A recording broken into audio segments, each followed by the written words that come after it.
Baruch Dayan Ha'emet, we praise the Judge of Truth. If you have a cell phone, almost nobody has a pager anymore, but if you have a cell phone, would you either turn it off or set it to stun or put it on Do Not Disturb? You know you're here. There's somebody who doesn't know you're here who's going to call you and just say, oh, man, I'm getting so ready for the Cavs game tonight, and it's going to ring. It'll happen. Somebody will have a phone, it'll ring. If it doesn't happen, I will apologize later. Baruch Dayan Ha'emet, we praise the Judge of Truth. We gather for the service of our dear friend Jeff Fine, Yitzchak Yaakov ben Yosef V'Gittel, and we'll begin with Psalm 121. Esai enai el haharim me'ayin yavo Ezri. Ezri me'im Adonai oseh shamayim va'aretz. Al yitein lamot raglecha, al yanum shomrecha. Hine lo yanum v'lo yishan shomer Yisrael. Adonai shomrecha, Adonai tzilcha al yad yaminecha. Yomam hashemesh lo yakeka v'yarech b'layla. Adonai yishmarcha mikol ra, yishmoret nafshecha. Adonai yishmar tzedcha uvoecha me'ata v'ad olam. I lift up my eyes unto the mountains, from whence cometh my help.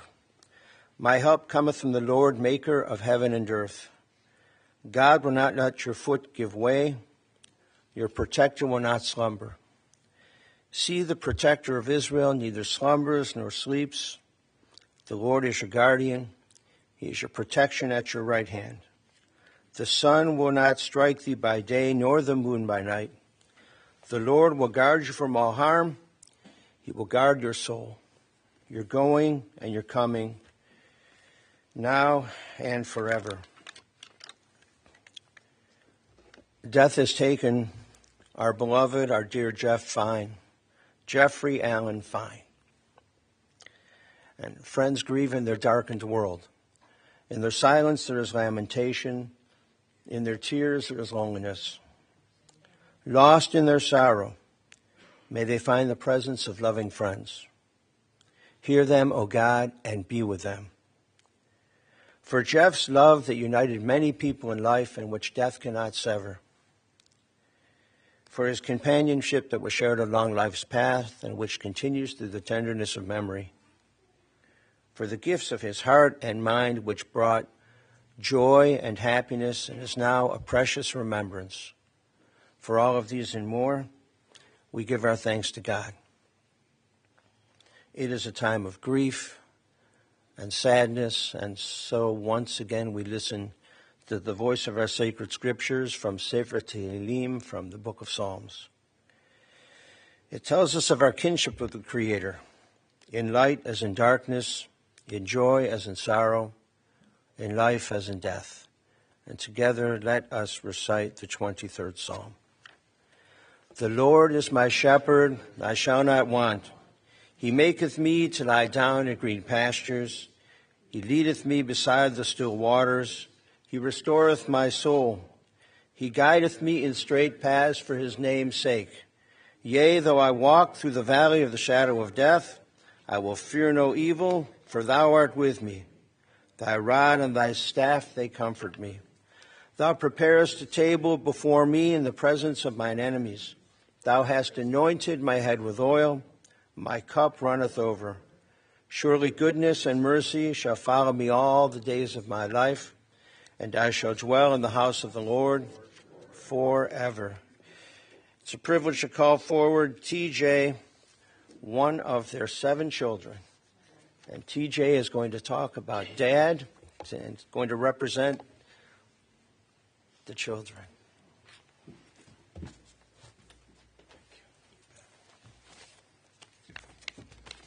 I'm going to try to represent all you guys, but there's a lot of you, but I'm going to try to capture it the best I can. I think Chad just mentioned to me, he said when you're 78 and have this many people here, it's a legacy, and he's right. I mean, he was 78, and he left us too soon, but there's so many people here, it's unbelievable. But, you know, I want to thank the rabbi, too. He was a good friend of my dad's, and, you know, you were there helping my mom a lot. You went to all the The nursing home, the hospitals, all of them, you went. And it was important to him for you to be there. And you did a prayer every time you were there. So thank you for doing that. He was the best. His family was the most important thing to him. He always put us first. He was growing up. He ran his own business. He taught me how to be a successful businessman, but he never brought work home, no matter what. I mean, if I had football, basketball, baseball, it didn't matter. He was there. He always was there. I don't know how he did it. How do you run a company? And you're always there. And he never complained. I never heard him complain about work. He always supported all of us, not just me. He supported everyone in that room. Everyone here probably has a story, I'm sure, where he helped them. He was the best Cleveland sports fan I knew. It didn't matter the record. He was watching, trust me. Not only watching, he was complaining. He did complain about the Cleveland sports, I will say that much. But I remember in 2016, when the Cavs won the NBA Finals, it was Game 7. They had won Game 6. It was Father's Day weekend. And my wife she was 8.5 months pregnant with my son Noah. And I didn't go in because we were in Pittsburgh, so not too far. I know, enemy territory, I get it. I'm still a Cleveland fan, but I didn't want to go in because I wanted to be with my wife in case something happened. But when they won Game 6, I said I have to go. I have to be in Cleveland. If a Cleveland sports team is going to win, I want to be in Cleveland, and I want to be with my dad. So I drove in on Sunday morning, and it was me and him. And we watched the Cavs win. We didn't know what to do when they won because Cleveland fans don't know what to do when we win. But we just sat there and we're like complaining about the Browns 5 minutes later. But we won. And I was there with him. And it was the only championship we saw together. But I made the drive in because that's what he would have done for me. That's who he was. And that's what we all did. As kids, we felt that. We didn't always say it to each other, but he showed it to us. And so I showed it to him, and I was there, and I got the poster the next morning. I got the paper, took it with me, went back to work, and it's framed in my house of the Cavs winning. So I have it. And I think I gave one to Chad. I think we got one for Chad, too. And he has it somewhere. But there's so many examples of how he supported me, and I'm sure everyone in there has a story, but there's some examples that I can just remember. Jess was, again, when we were pregnant, we had to move to a new, when Jess was pregnant, not we, but when Jess was pregnant, we had to move to a new apartment, and I needed help, and I called our mom and dad, and they came. They didn't ask any questions, they just came, and they helped. When Noah was born, he was 6 months old, and me and Jess got very, very sick. And I said, I need help. Okay, can you come? And they came, and they watched Noah. When Leah was born, my daughter Leah was born right in the middle of the pandemic in 2020, June 2020. I was home. Noah was 4. Jess was working, and she wanted to go back to work. But we were all at home, 4 of us. So I said, can we come live with you for a few months? Yes, no questions. And we lived with them for a few months while we could get back on our feet. And Dad's job was to watch Leah upstairs, and he would rock her to sleep sometimes. But that's who he was. That's who my parents are. That's our family. That's my mom. They're willing to help.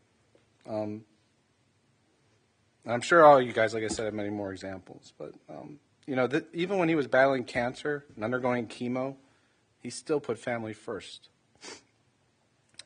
In the last 12 months, believe it or not, undergoing chemotherapy treatments, he drove in with my mom 3 times to Pittsburgh. 3 times while undergoing chemo. Every time losing more weight, getting weaker. But they drove in. They drove in to watch Noah's Sunday school class lead Shabbat services. They drove in for his birthday. And the final time we saw him, I guess I'll say, as healthy as he could be. It was Noah's baseball tournament. He always wanted to watch Noah play baseball.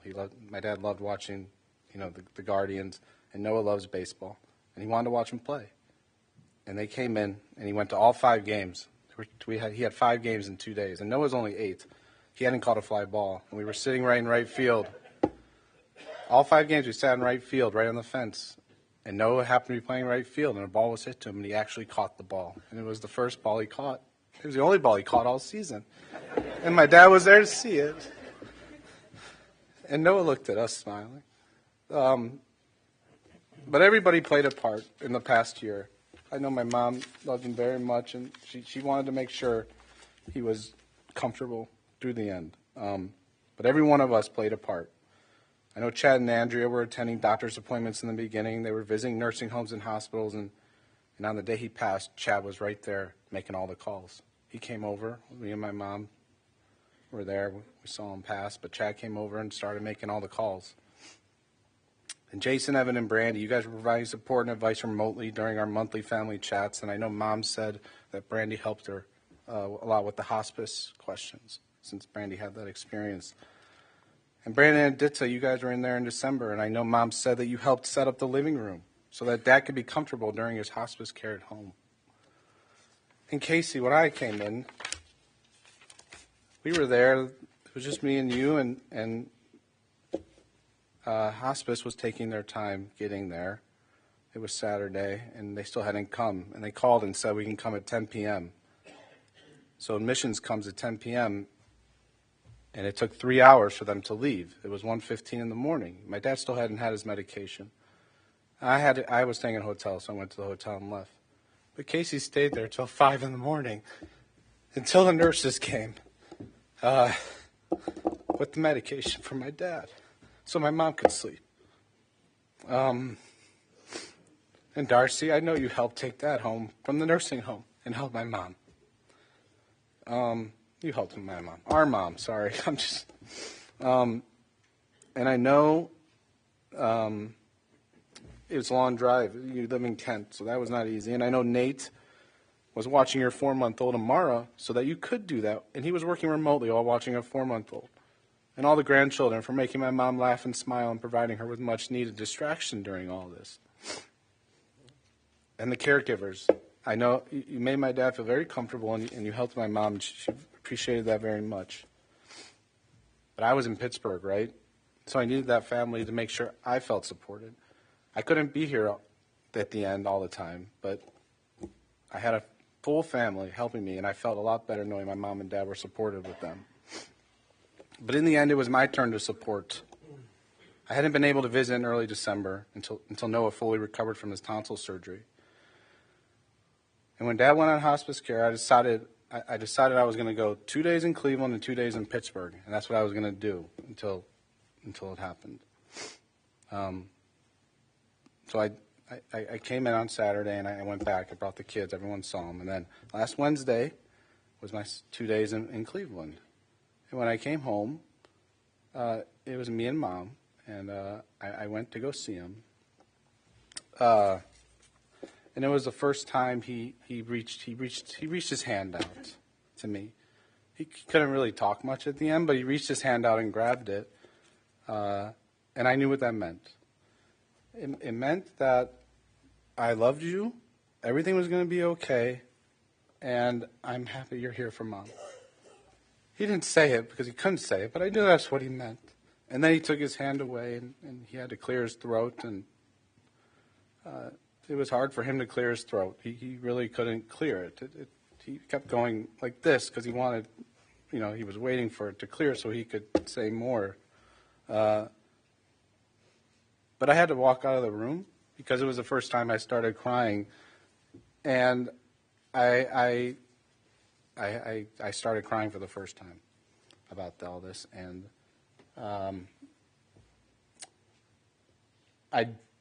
I didn't want him to see me cry, so I left the room because I knew if he saw me cry, he would feel bad. He never wanted anybody to help. He wanted to be the helper. And so at the end, when he was helpless, I didn't want him to see me crying because I thought it would hurt him too much. So me and Mom went to bed, and I heard him kind of breathe. I heard him trying to clear his throat all night. I didn't go downstairs, but, the caregiver was there with him. But then I was awakened to the caregiver yelling. My mom had accidentally turned off her phone, so she couldn't wake up. And so the caregiver kept saying, "Is anybody awake?" And so I opened the door at 5 in the morning and went downstairs, and she said, "I think he stopped breathing." So I had to go knock on my mom's door and tell her and wake her up. And we went down there, and I tried to wake him up and grabbed his arm, and it fell. And I knew. But it was my turn. I was there for my mom. And I knew Mom couldn't. If my mom was there by herself, that would have been a very tough moment. So it was me and Mom. And I was there for her, just like Dad was always there for me. And I was there for her. And Dad, I promise you, we will take care of Mom, all of us over there, just like we did at the end. Thank you for showing me how to be a great dad. And I will always remember you, I will always miss you, and I will always love you.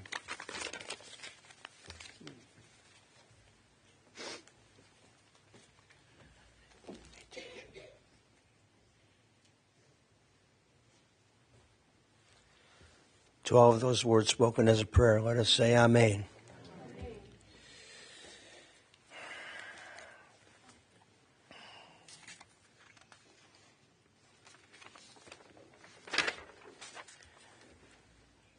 So we gather this morning to fulfill the solemn obligation of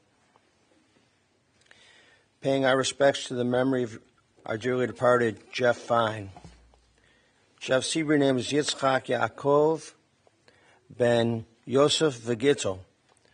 This assembly of friends and loved ones is a support to the sorrowing family. He was a hard-working man. He was loyal. He loved to learn. He loved history and teaching. He loved Cleveland sports. We watched the Browns lose a few times, and we watched the Cavaliers win a couple of times too. It was good. We've got a basketball tie on and a Cavs kippah. There's a good chance that they're going to win. But he wasn't just rooting for them when they won. As you know, he followed them. He used to love to play golf. He played 2 or 3 times a week in a senior league. He loved vacationing in Florida. He loved Broadway music and was a season ticket holder at the Playhouse. He was loving in his own way and in many other ways as well. Jeff died during the last Torah portion in Genesis. The Torah portion is called Vayechi. When our patriarch Jacob, in the sunset of his career, was about to depart his earthly abode, the parasha begins, Vayechi Yaakov, and Jacob lived. Of Jeff Fine, it can be said, and he lived. When people read an obituary in the paper, many people think of it as a death notice. In reality, it's a life notice. It chronicles and displays the measure and the depth of a person's life. Vayechi Yaakov, and Jacob lived, the very same tribute the Torah paid our patriarch Jacob, our patriarch Yaakov, is fitting and proper for our beloved Jeff Fine, Yitzchak Yaakov. He shares the name of our patriarch Yaakov and also our patriarch Yitzchak. That's a lot of family history. He lived a full and dynamic life of 78, almost 79 years. His birthday is April 15th. I don't know if it has any tax implications, but he made every day count. He really did. Jeffrey Allen Fine was born, as I said, April 15th, 1946. His parents of blessed memory, Jerome and Gladys Fine. He's one of 3 children. He's the eldest, Jeffrey of blessed memory, and then twins, Michael and Karen. Michael's in California watching a live stream. Karen is here with her husband, Michael. Michael in California. His wife is Claire. Twins. He was 1 minute older than she was. Held it over her for 74 years so far, hopefully many more years. His brother Michael said he was very proud of his participation in the congregation in Temple Israel Ner Tamid, and he was proud of his participation in the Maltz Museum. He was a modest man. He didn't talk about it very much. He was a stalwart, and everybody will miss him. He was a better golfer than me, but that was, as with most things in life, he was better at it than I was.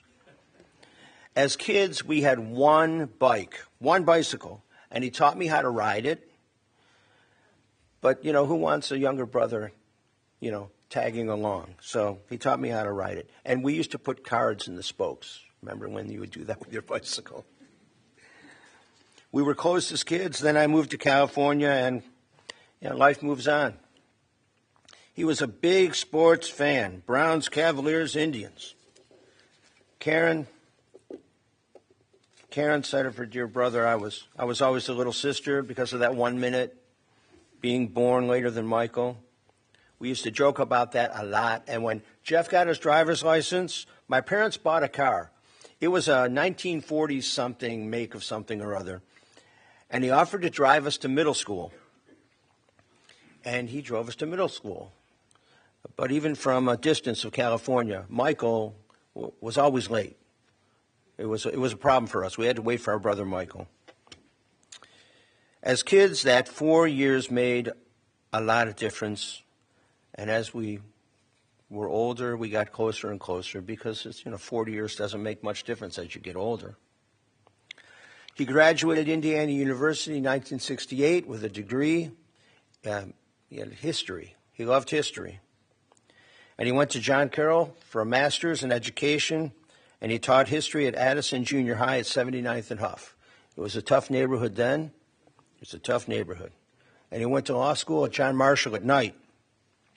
He completed the 3-year education program and went to law school at night at the same time. He probably had to bring work home then. One of the things that's kept us together, Karen said, the work inside of the family was absolutely huge. We would get together, and hundreds of people. And the fine side of the family also was very, very close. He did a great job instilling the importance of family. Nothing took precedence over family. In about 1983, Jeff and Sandy met at a health club in Solon. They were married September 23rd, 1984 by Rabbi Gertman. They were at Fairmount Temple. And Sandy said, I can't remember the name of the health club where we met, and I can't remember exactly how long we dated before we got married. Here's the important thing. Jeff accepted my 3 sons as his own. Jeff and Sandy have made quite a life together. Many and varied have been the blessings of family and extended family over these 40 years. There's 7 children together and separately, but all raised together, 14 grandchildren. And Sandy, when I make a mistake, please correct me. So we're going to try this, because everyone should be called out at least once and named, okay? Chad, his wife Andrea. Jason, his wife Sesa. Brandon and his wife, it's Polish, and I'm not very good at saying Polish. How do you say your name again? Edita. Evan, his wife Brandy. TJ, his wife Jessica. Casey. Darcy, her husband Nate. And then all of the grandchildren. Jeremy and Sammy. So Jeremy and Sammy. Justin, Madeline, Jackson, Nick, Paxton, Cricket, Jacob, Brooke, Noah, Leah, Kara, who's of blessed memory. In 2017, she died at the age of 28 days. Mackenzie, whose 7th birthday was yesterday? Friday. It was Friday. Right. And you had pizza. It's an important thing. And 4-month-old Amara. Is that everybody? Okay. We also want to mention Sandy's siblings, Debbie, and her very lucky husband, Don, and her brother, Gary.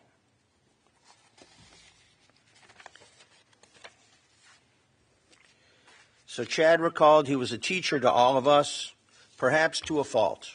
Everything had a reason. Well, this sounds so familiar for us as fathers and parents. Everything had a reason. There was a story to it. There was a historical fact. It's important for you to know the background of things, to know the why of things. You have to pass along this knowledge to your children and to your grandchildren. Sometimes it's seen as a fault. But to those of us in this generation, or even older generation, it's not a fault. People need to know. And your kids need to know. Chad said we shared similarities in sports and politics and life. He valued the family. He was proud of his family. He would do anything and everything for his family. His biggest goal for us was just to be comfortable and safe. He poured his energy into the family and into his businesses, International Distribution Services, Steel Warehouse, Steel Transport of Ohio. That's all I have to say about his work, because his family was more important than his work. Chad said, I don't think I told him, why did I go to John Carroll and to law school? I did it to follow him. Darcy, you said he was our biggest supporter. They came to games and activities no matter how far they had to drive. And he's always telling those dad jokes. He was a support as Nate and I navigated the world of adoption and welcomed Amara into the family. Darcy and Nate, you said that when our darkest days in 2017, he was there for us when Kara died. And Dad, we thank you for being there to see Mackenzie grow into a strong, young woman, very young. You should live a very, very long life.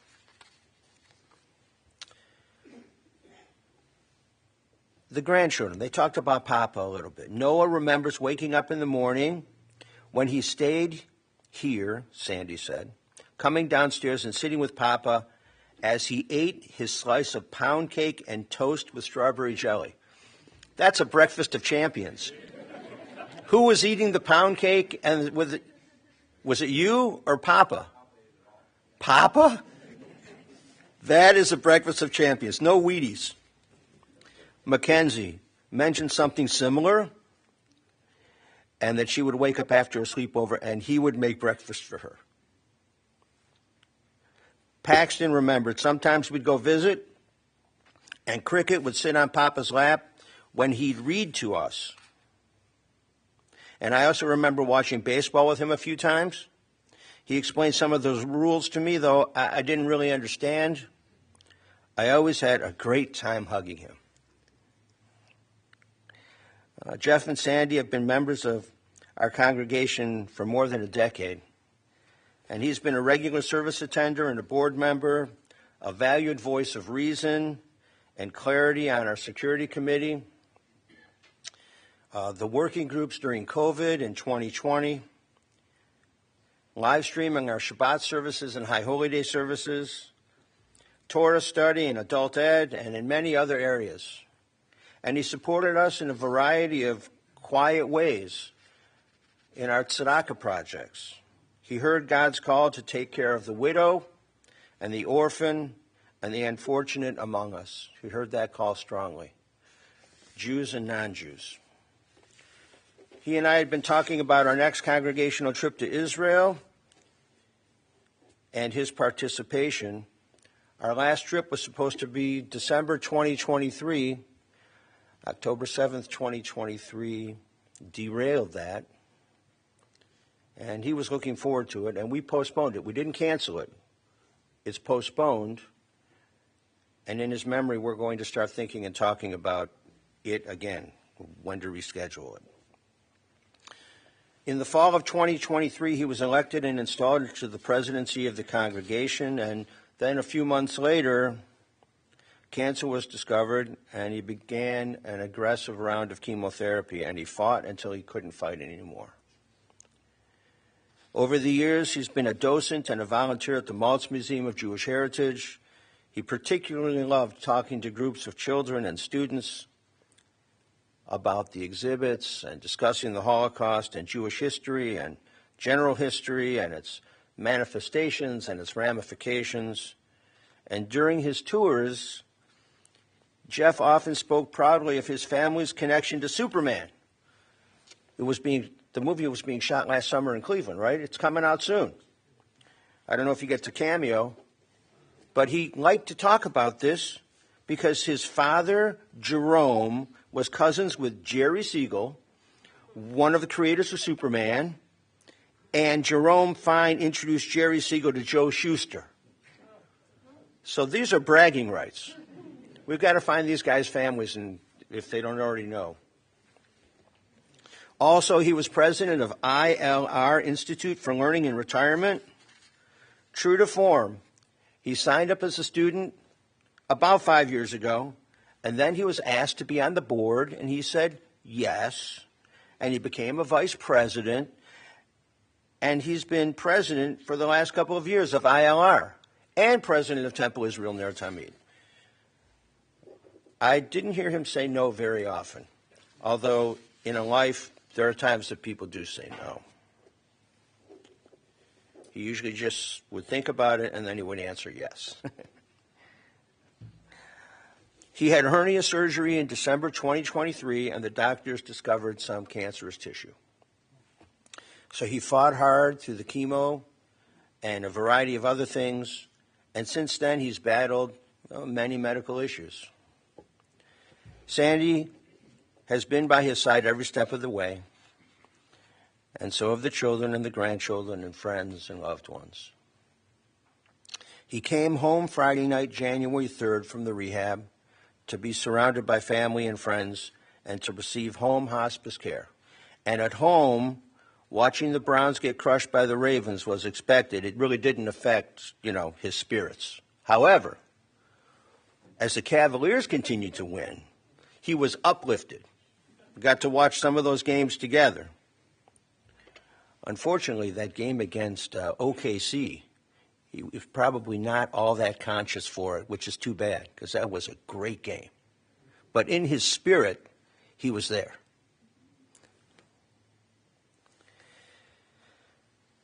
He was uplifted by being visited by grandchildren, running around the house, eating pizza, playing games, bringing life and happiness and noise and smiles, even in his weakened condition.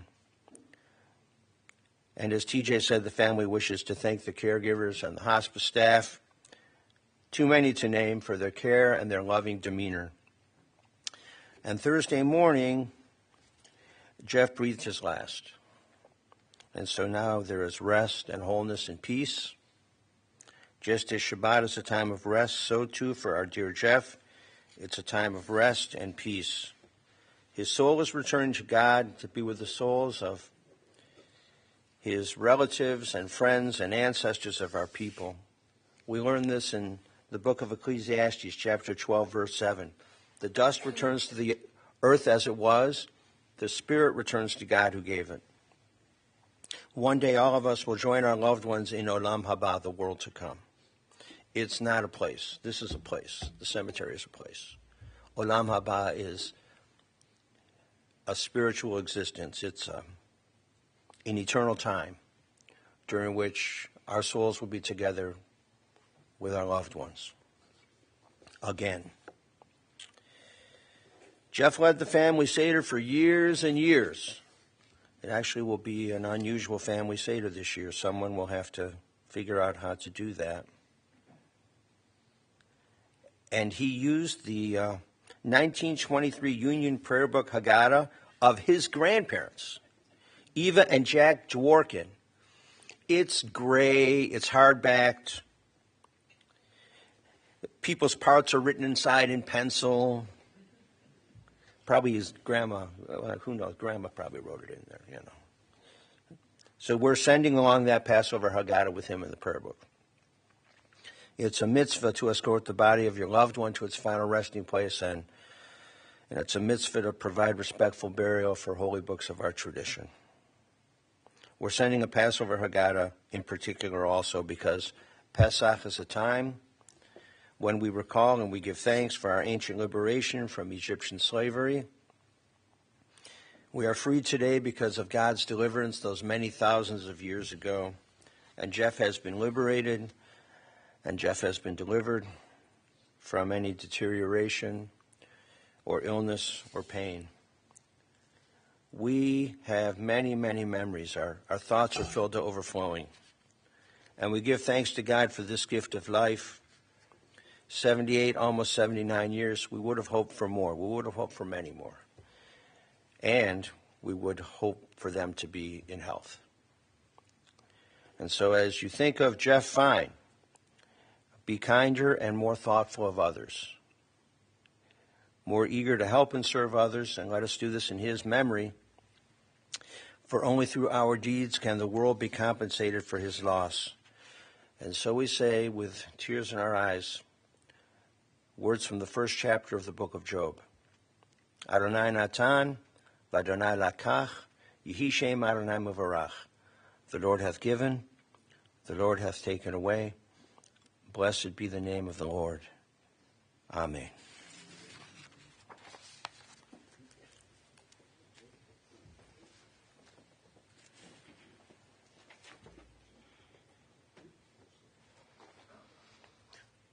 Ose shalom bimrama, uyase shalom aleinu, ve'al kol Yisrael, v'imru, imru, amen. Yaseh shalom, Yaseh shalom, shalom aleinu, ve'al kol Yisrael. Yaseh shalom, Yaseh shalom, shalom aleinu, ve'al kol Yisrael.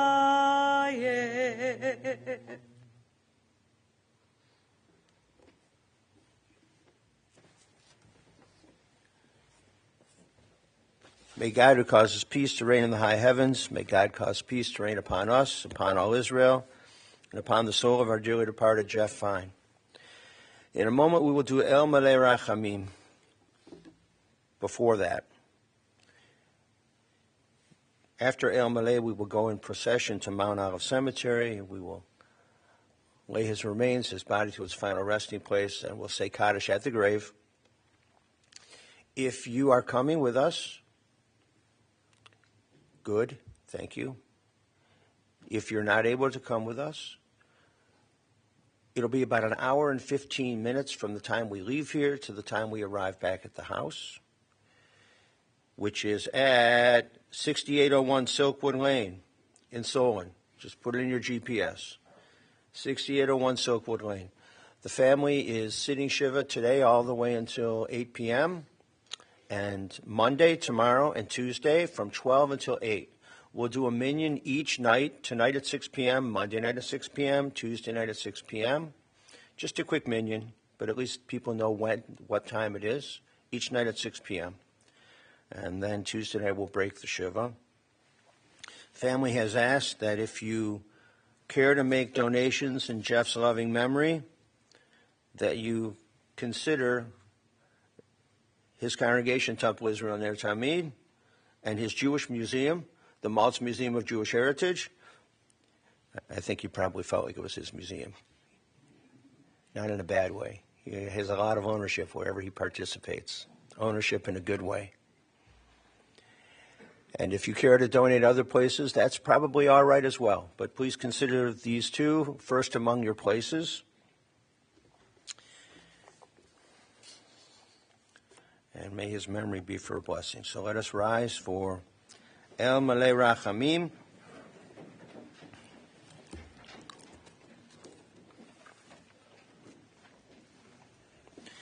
Into your care, O God, we entrust the spirit of our dear Jeff Fine, Yitzchak Yaakov, Ben Yosef, V'Gittel. For you keep faith with your children in death as in life. Sustain us that we may meet with serenity the mysteries that lie ahead, knowing that when we walk through the valley of the shadow of death, you, O God, are with us, a loving friend in whom we put our trust. You are the light of our life, our hope in eternity. El male rachamim, shochen bamromim, hametzemnu chanechona, tachat kanfei hashchina, im kedoshim utohorim, kizohar harakia mazirim, et nishmat Yitzchak Yaakov Ben Yosef V'Gittel Shahalach Le'olamo Ba'al Harachamim Yastirehu B'Seter K'nafav Le'olamim Vayitzror B'Tzor HaChayim Et Nishmato Adonai hu nachanato, v'yanuach b'shalom al mishkavo, v'nomar, Amen.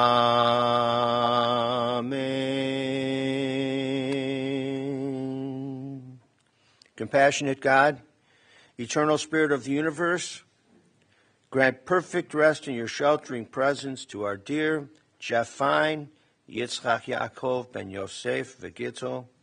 He has entered eternity.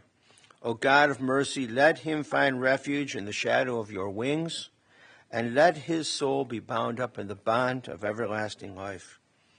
God is his inheritance. May he rest in peace, and let us say, Amen. Amen.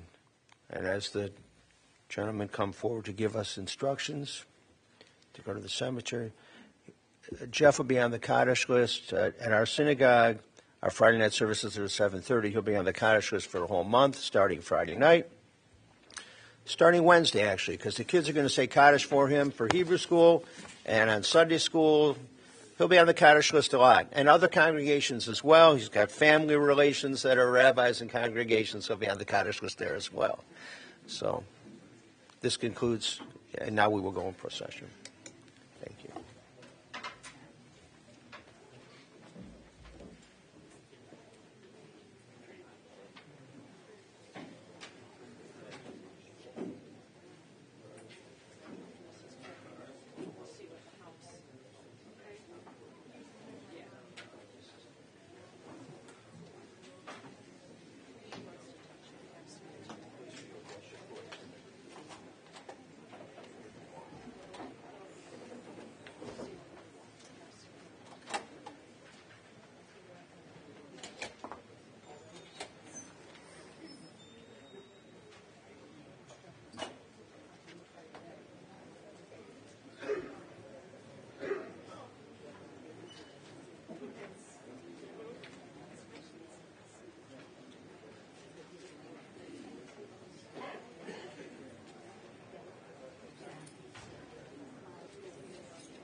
Adonai ma'ona tahayita lanu bador bador.